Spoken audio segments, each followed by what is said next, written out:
Hi, I'm Tom. So yesterday I'll be talking about point cloud simplification with GPs. So this is a work which I've done with some collaborators from Belgium at the University of Antwerp. So Stutty and Rudy basically came to me with this problem. They were having a workshop we have in Sheffield last year, and me and Stutty were basically talking about, oh, do you reckon we could use GPs for this? And I said, I don't know, let's give it a try. So that's basically been the basis of this work.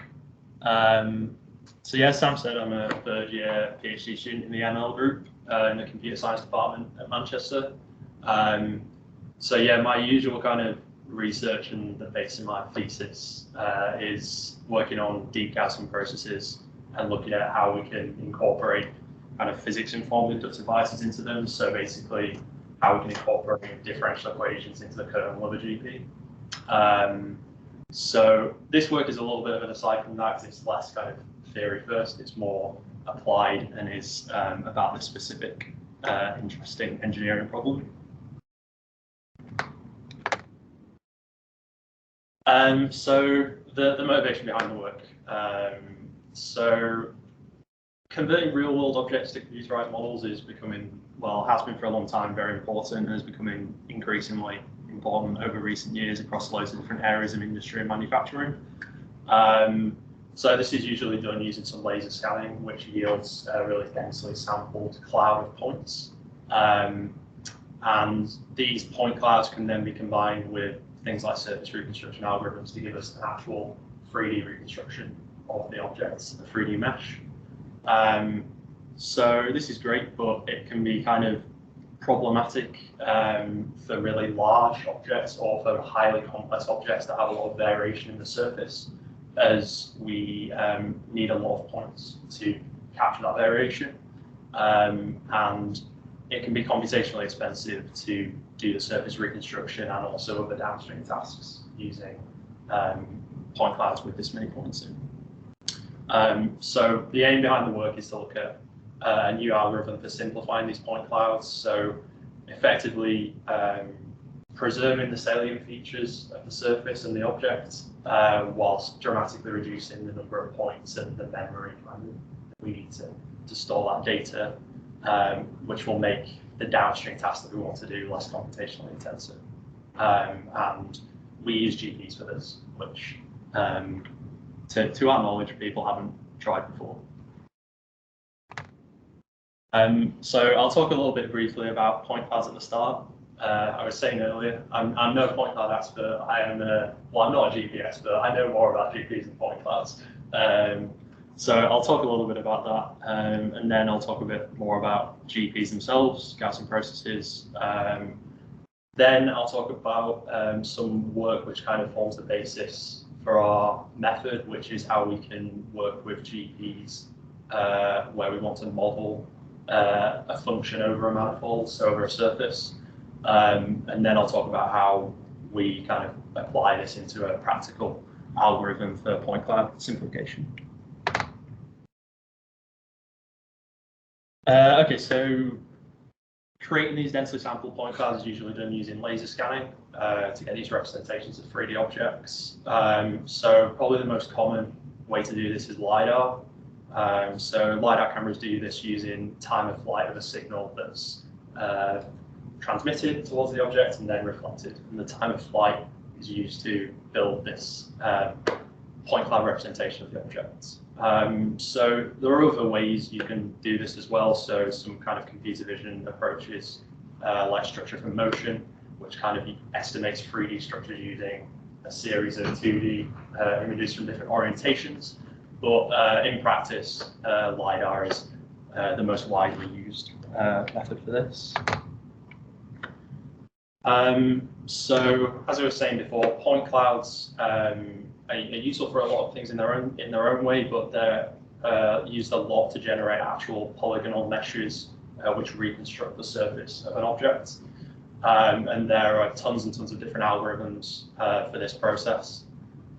So this is just one example here on the figure on the right.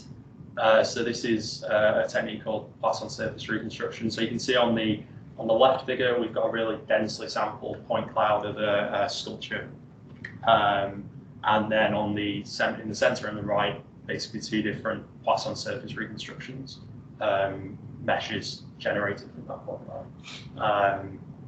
So with a lot of these techniques, the time and memory complexity of doing this reconstruction scales linearly, which isn't too bad, but it becomes a bit more challenging when you think about the fact that point clouds regularly contain millions, billions of points, so it can kind of get challenging computationally quite quickly.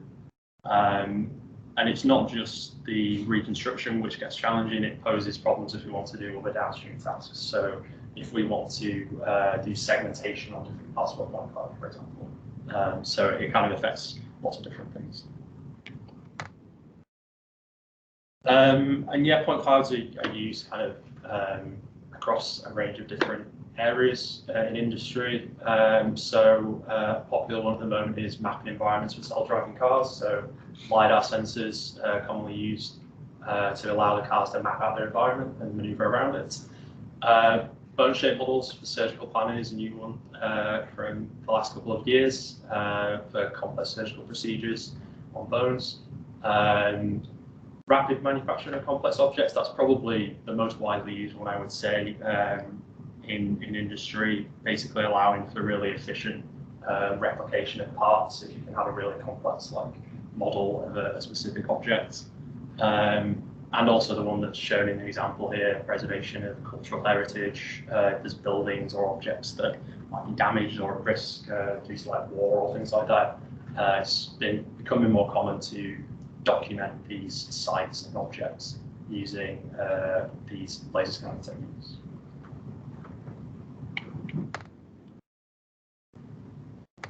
Okay, so I'll talk a bit about Gaussian processes now, just a really quick basic intro. So GPs are, the master description of them is that they are distributions over an infinite set of functions.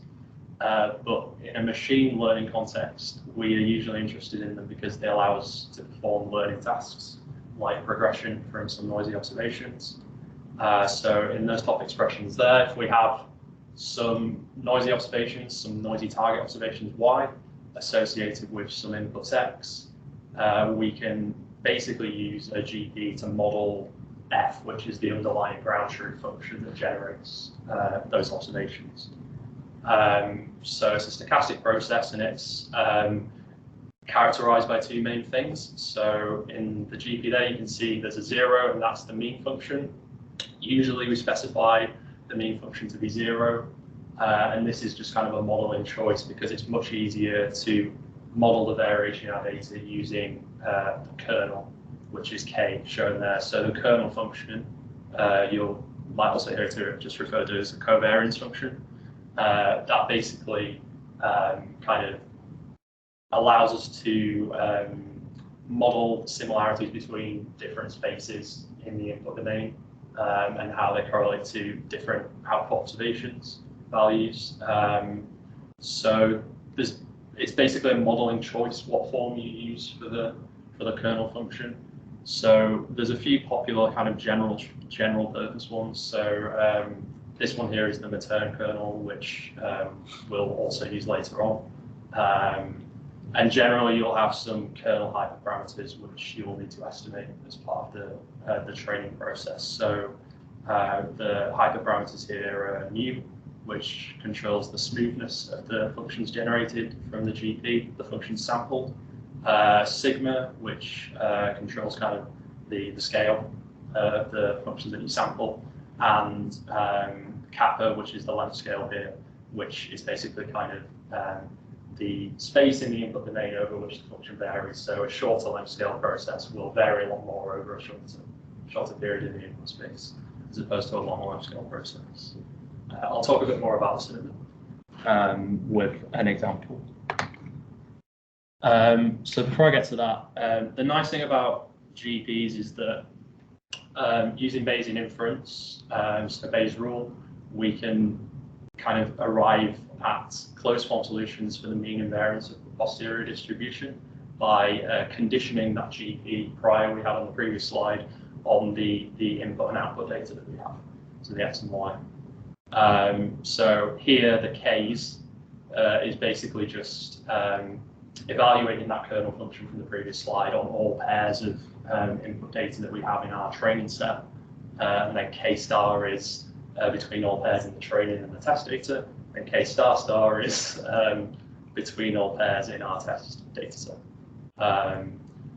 So this is good because it means we don't have to kind of estimate this using like variational methods or Monte Carlo or anything like that. But the one downside to it, which I'll touch on in a bit as well, is that it does mean we have to invert this covariance matrix, which is an n by n matrix. So that's an operation which scales with cubic complexity, and that's kind of a big bottleneck with GPs. And there's been a lot of research into how we can get around these problems. So as I was mentioning before, we can compute the mean and the variance of posterior in closed form, but we do have to use gradient-based methods to estimate the kernel hyperparameters. So we do this just by maximizing the log marginal likelihood, which is shown there in closed form as well. So there is a really good book on GPs if you're interested in GPs and don't have too much of a background knowledge about them. Gaussian process, which is for machine learning, which will explain things far better than I have been able to. But this is kind of a visualization which should give a bit more intuition about how GPs work. So we have some samples from our prior process on the left there. So we were talking about the kernel function before. So the kernel function will affect the form of the functions that you can sample from this prior. So these are all samples from the prior, individual samples. If you decided to choose a kernel function which was, say, periodic, you would see samples from your prior which have periodic structure.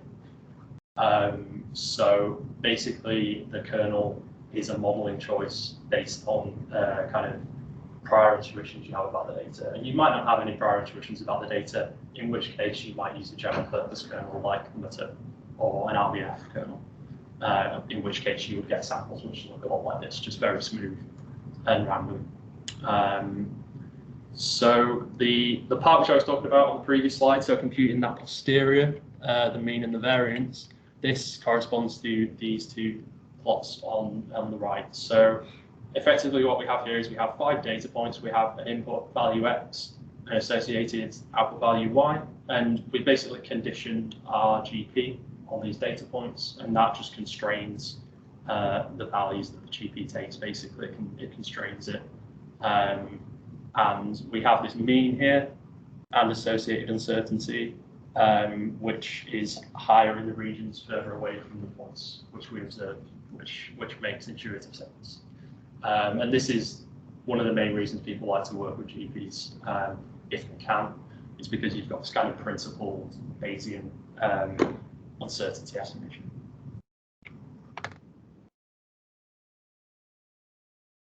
Okay, so I was talking about kind of different choices for kernels, and most popular kernels, such as the Matern and the RBF kernel, are based on Euclidean distance between 2 points. So this is fine if your data lies in Euclidean space, but if you're working on a different type of scenario, like your data is on a manifold, because it's like an object, such as the scenario that we're going to consider, this becomes a lot more challenging because, as you can see from this graphic on the right here, you may have points which have a very small Euclidean distance from each other. So you may think that it may lead you to think that those points are very similar in terms of what output values the function would take. But in reality, if you roll out that manifold, those points are extremely far apart. So they probably have very little in common. So this is a fundamental issue. And there's been a lot of work on trying to get these methods to work, and embedding the manifold into Euclidean space doesn't help, and simply replacing the Euclidean distance with the geodesic distance doesn't work either, because it results in a kernel which isn't positive definite, which is kind of a key underlying characteristic that kernels have to satisfy. So this has been kind of an open research question for a few years. So we rely on this recent work, which basically adapts the return kernel to be able to operate on functions whose domains are these Riemannian manifolds, these arbitrary manifolds. So in this paper, they focus a lot on meshes, and we basically adapt this technique to just use it on point clouds, which is fairly trivial. So the expression for the kernel here, I won't go too deep into the details of this because this is an entire paper and it's basically something that we just apply as part of our algorithm. It's not something that we've come up with. But basically the expression for the kernel here, you'll notice a lot of the hyperparameters are exactly the same as we saw for the general Euclidean return kernel. So we still have those variance, smoothness, and length scale parameters.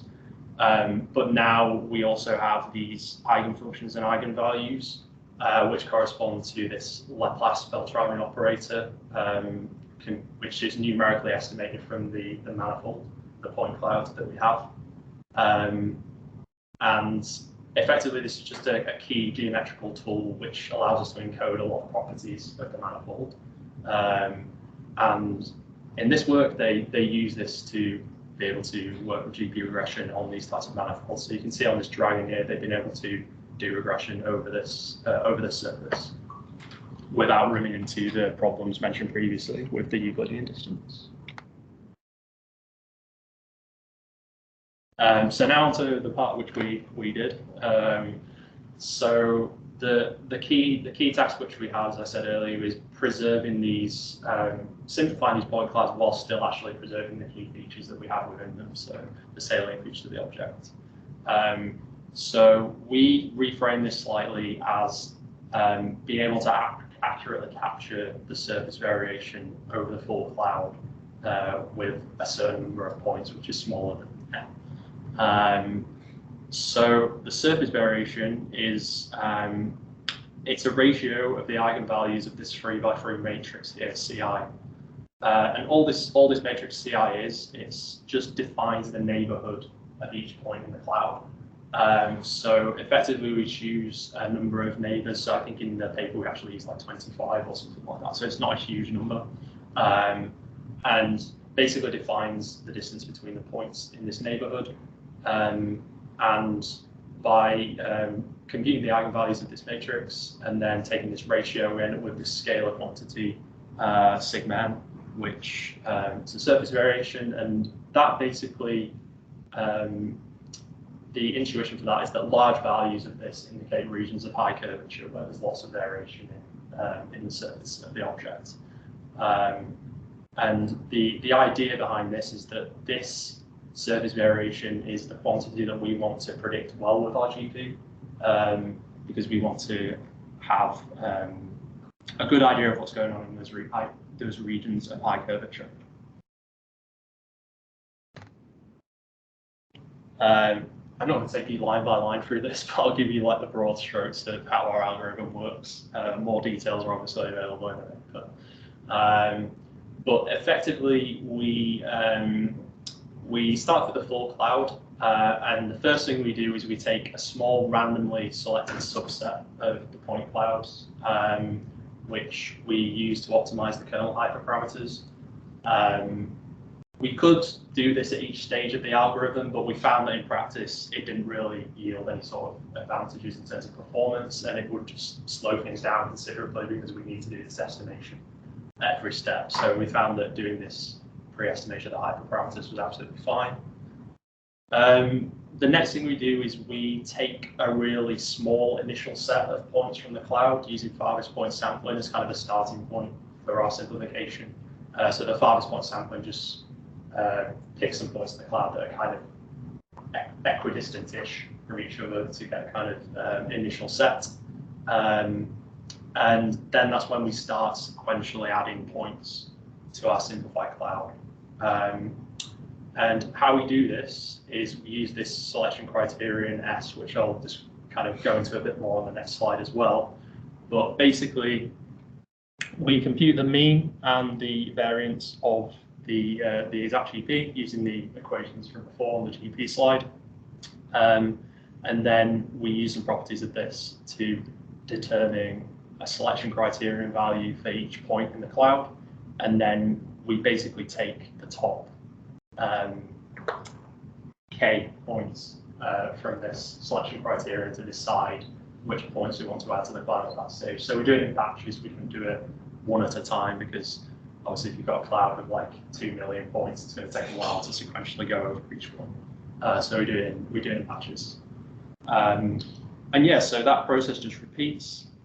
We keep recomputing the posterior mean and covariance and keep doing the selection until we've included the desired number of points. So say we want to reduce the size of the point cloud from 100,000 to 10,000, we'll just keep going until we've got 10,000 points.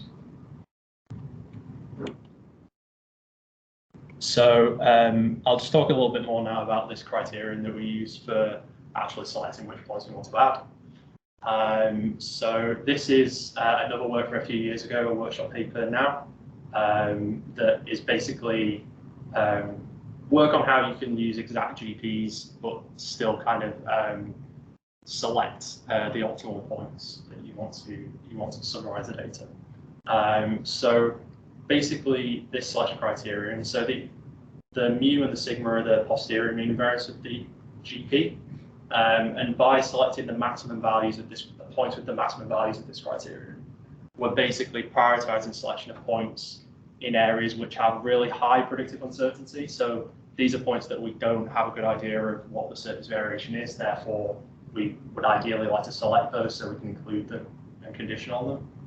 And also areas where there's a high amount of absolute error as well in green. So this is where the predictions are just generally poor, and we need to get a better idea of the surface variation in that region. So this combination kind of allows us to learn the set of points which best summarizes the surface variation over the entire cloud and preserves those features that we want to keep. Okay, so these are some experimental results. So this is an armadillo point cloud from the Stanford repository with just under 2 million points in the original cloud. And we simplified it to 5% of its original size. So our method is there on the left. So you can see that with the three methods on the right, the simplifications are quite uniform, especially with the WLOP and the AIVS. Whereas on ours, we kind of preserve more of the salient features of the armadillo. The hierarchical clustering, HC, does quite well. It's quite sparse in some of the regions of the cloud, and also HC is quite difficult to tune, which you'll kind of see the consequences of on the next slide. And yeah, these are just the surface reconstructions of the armadillos using Poisson surface reconstruction. So another experiment we did as well was we basically did the same thing again, but we injected some noise into the position of the points within the cloud to see how the algorithm would deal with that compared to competing techniques. So you can see again, these two on the right are very uniform. The hierarchical clustering in this case is extremely uniform, much more so than the others, so it doesn't deal with this kind of setting well at all. And the WLOP baseline kind of clusters points towards areas of high curvature, but you have these large regions where there's no points at all, which would be a real issue for doing surface reconstruction with that point cloud.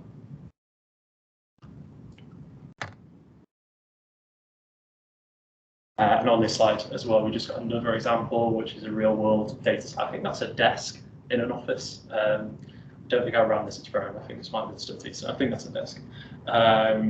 So you can see it's kind of just preserving those edges on the shelves and things like that, while still having a coverage of the entire rest of the cloud, even over the areas which are very smooth, like the surface of the desk. It's just not allocating too many points to that region because they aren't required. So yeah, to kind of wrap things up, we applied GPs with kernels defined on these compact Riemannian manifolds to point clouds for the first time to develop this point cloud simplification algorithm. So I didn't show any quantitative results in here, but kind of quantitatively and qualitatively it's comparable to these competing methods that I mentioned.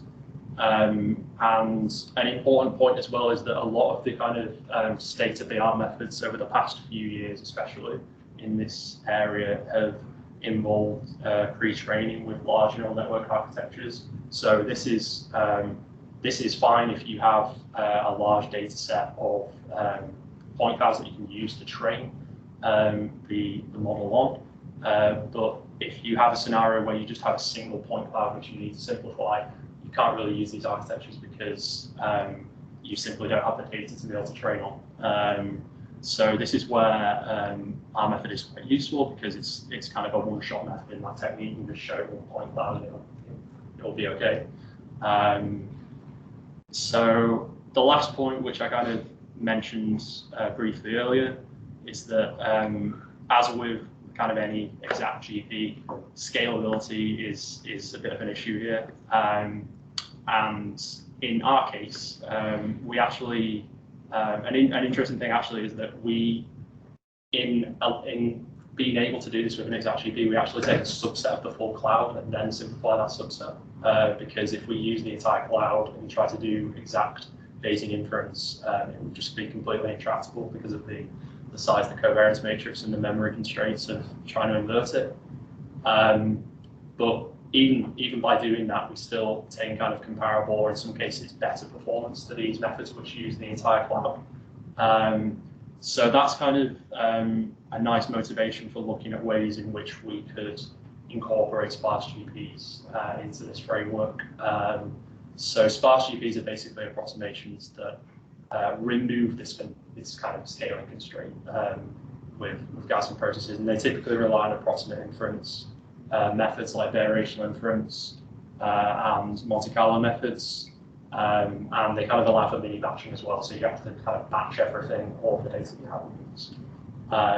So I think given that the technique works quite well with such a kind of small subset of the data that's used, I think this is an interesting avenue for future work, as it would kind of show how the capabilities of these GP-based methods would compare to other approaches if we actually used the entire cloud to start with. If you're more interested in the details, yeah, feel free to ask me any questions, obviously, but the paper is on archive at the moment. At the top there, the paper in the middle there is the paper on the GP kernels on Riemannian manifolds, and then this bottom one is on the selection criteria I was talking about for the point selection. Yeah, thanks very much, Wilson.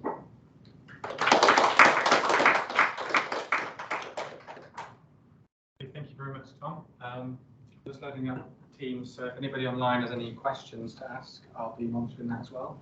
Does anyone in the room first have any questions for Tom?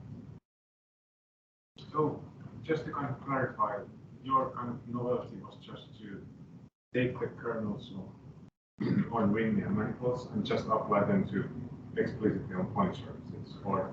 Yeah, so that's not that's the main thing really, because they kind of focused on meshes previously, applying kernels to those sorts of representations. So we've done on point clouds, which we think is the first time that people have done that. But it's kind of the algorithm itself as well, and applying the kind of sparsified scheme with the selection criteria.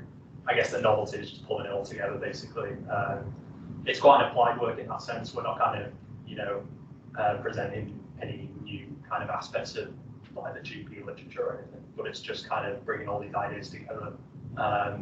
Because, I mean, neural network methods are kind of very pervasive in this area, so actually having some a probabilistic stance on that is not something that was my follow-up question, but is this Bayesian inference, or is it more like a tuning and kind of a computing kind of a engineering approach. Sorry, I didn't catch the start of the question. Kind of that is this more like a Bayesian inference or more like engineering in a sense that you just kind of tweak without. I mean, it is you're doing Bayesian inference during the process because you at every stage of the algorithm recomputing this mean and covariances. That's the exact Bayesian inference of computing the exact posterior of the GP. But then how to select the points in your approximation? What are kind of choices for your kind of how you learn the hyperparameters and everything? You have to make multiple choices, right? For the hyperparameters, and the learning how you learn the batch sizes and blah blah blah. Yeah, the batch sizes and kind of deciding how to how many do we want to add each stage of the algorithm. Yeah, that's kind of like iterative, like hyperparameter tuning process. But yeah, for the actual GP hyperparameters, we can just optimize them using a subset of the cloud using the marginal likelihood, and that works quite well. The method's not massively sensitive to those values as long as they're kind of in the ballpark of where they need to be for the given manifold. Then it tends to work quite well, which is why we don't bother doing it every step, because it would take absolutely ages if we were doing it every single time. But yeah, it's a very engineering problem. Like there are obviously aspects we're pulling in from different areas of the GP literature, but it's quite practical, I guess. I've got 2 questions. One is like how computationally complex is doing this? It's quite computationally expensive. This is why I think that the sparse aspect of it would be quite an interesting thing to look into, because in terms of like how many points we can deal with in the covariance matrix, you're sort of talking like it depends on whether you're on a CPU or how big your GPU is. But it's kind of like you're looking at probably something out about 100,000 points.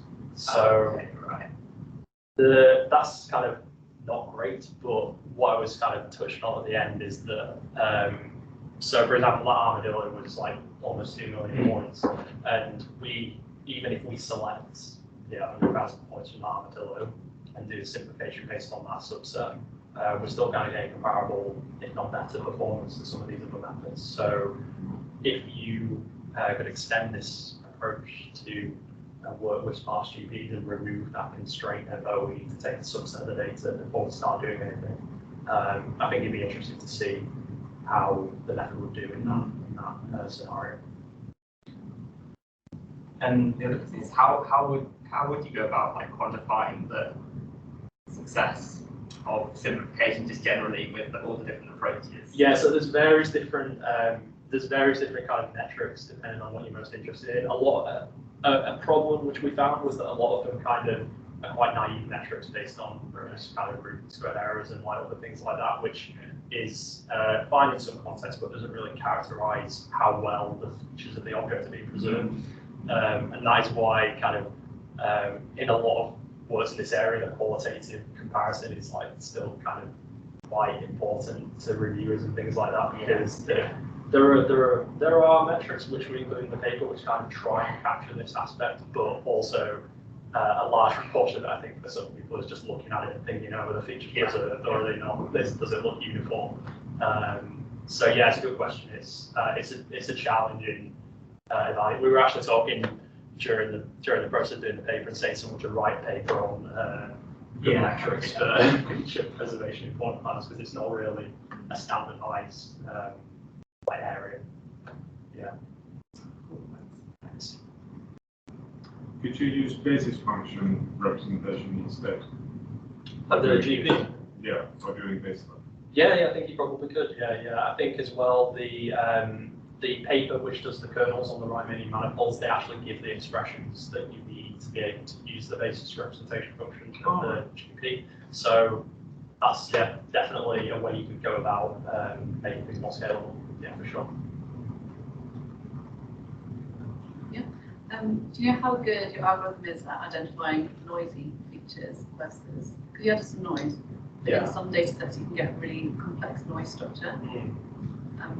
how does that happen? That's a good question. The noisy resource is something we've done quite recently, actually. I was kind of surprised it was quite well in that context, but we haven't kind of done anything regarding modelling the noise, kind of as if it varies over the cloud. It's kind of just like a kind of random uniform noise over the object. But talking kind of more generally about GPs. There are methods in the GP literature which are heteroscedastic, basically looking at scenarios where you do have noise that varies over the input domain and how you can learn the structure of that alongside the data. So it's again something that we could. I don't think as it currently is we would be able to capture many nuances of that, but it's something that we could extend. You may already have kind of answered this, but I was thinking about the metrics that you're using to kind of compare simplified versus the original point cloud. It very much reminds me of work, and I could be wrong about this, but I can draw like comparisons between like image compression and reconstruction, where there is no kind of de facto metric, but people will use stuff like structural similarity index and stuff. Did you just try and quantify a bunch of different metrics, put it in a table, and just see which one came out on top? How was your approach? Yeah, we kind of just tried to. I can't actually remember. I should have put some sort of table in there, really, so I couldn't remember which ones we used. But we basically did just kind of try to use a few. So we used a range. So obviously, with some of them, like some of the more naive ones, we didn't kind of stack up quite as well because they're not kind of focused on preserving features. It's more just kind of a uniform preservation of the cloud, of the position of the points. We tried to have a mixture in there of things that some people had previously used to quantify how well features have been preserved, and also kind of more traditional ones as well.